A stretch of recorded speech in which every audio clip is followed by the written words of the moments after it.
What is going on YouTube? Jason's Dragonbane here, and we're doing an Infernoid discussion today.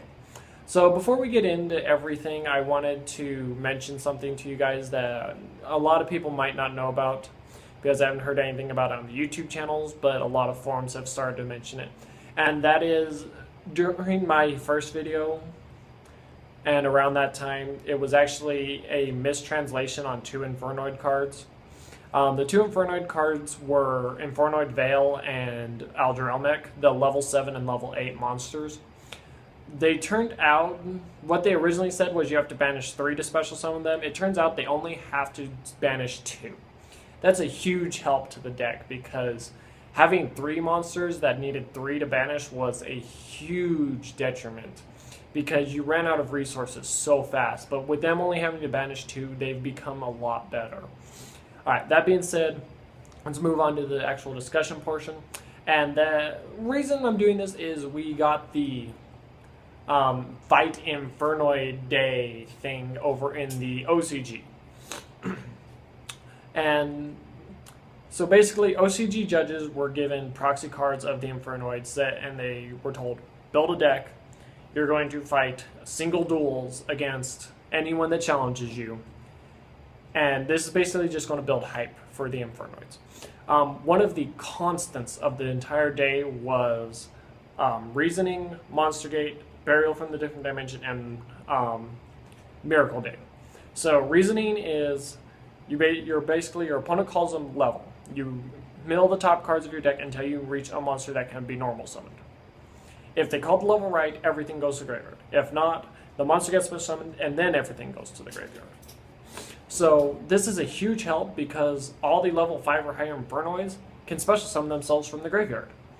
So if Reasoning just puts 5 Infernoids in the graveyard, that's a huge help. Your graveyard's already got fodder in it. They can special summon themselves from there.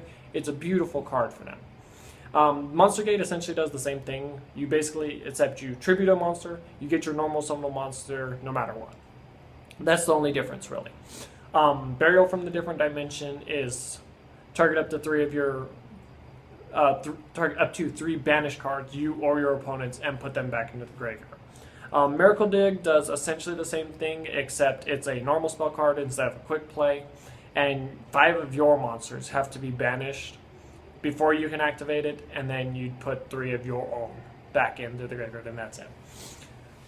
So with Reasoning, the biggest question was, what normal summonable monsters do we run? Well, there was a Plant Engine one, a Fire and Ice Hand sort of one. One of the biggest ones I thought was Thunder King. Oh my god, that would be amazing to have like first turn off a Reasoning in certain matchups. So there was a lot of different diversity on what different people were running as their normal summonable monsters. So it's a pretty cool thing to know who's teching what and so on. The Plant Engine worked pretty well. I tested it out a little bit. The only problem is when Reasoning wants to be a pain and Spore and like Glow Bulbs are like the top card on your deck, and you go Reasoning, well, that didn't do anything for me.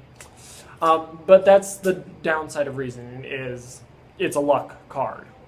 One of the things I sort of found weird was no one was running the field spell, which I see why, because it's kind of slow and you only get tokens on your standby phase, and that's essentially all it does besides allowing you to banish ones you control. So the field spell's good, but right now, with how fast the game is getting again, you kind of have to just be able to get cards to the graveyard really fast, and the field spell doesn't really help you do that. The trap card was run quite a bit because people really want to get specific cards to the graveyard, and if Reasoning just isn't working out, well, hopefully you have the trap card as a backup.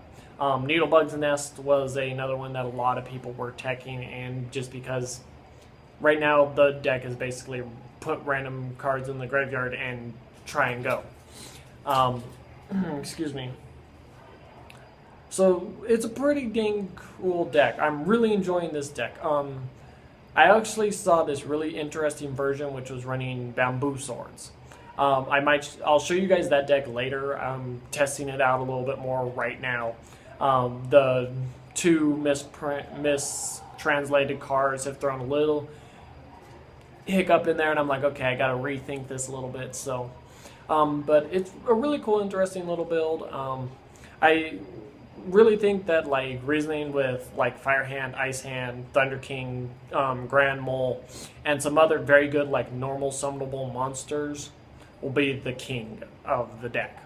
That being said, Curry Bandit is still a good option for the deck, but at the same time, if you reasoning a Curry Bandit, he's essentially a dead card unless you contribute him for your other Infernoids graveyard control aspect, which is not terrible. I'm not gonna lie, it's not a terrible card. But it's gonna be a fine line between reasoning and like Curry Bandits. If the deck gets its own specific kind of like mill card that's faster than the trap card, reasoning will probably not see as much play, and neither will Curry Bandit. But that being said, right now reasoning is our best option. I also saw a reasoning plus Lightsworn build. Everyone could have seen that one coming. It was like taking Raiden and Lila's just to help get rid of back row and get stuff to the graveyard. But that being said, guys, I'm really enjoying this deck. I think it's got huge potential right now. We just need a few extra key cards that help fix its weaknesses by itself. And then this deck could be a top level contending deck. Tell me what you guys think about the deck. Always give any options that you think I might have overlooked or missed, especially any just cool cards that you could try and take into this deck. I will leave a link down to the YGO organization deck list of the OCG judges. I found it really interesting to look at what they were running. Hopefully you guys will too. And as always, this is Jason Dragonbane signing off.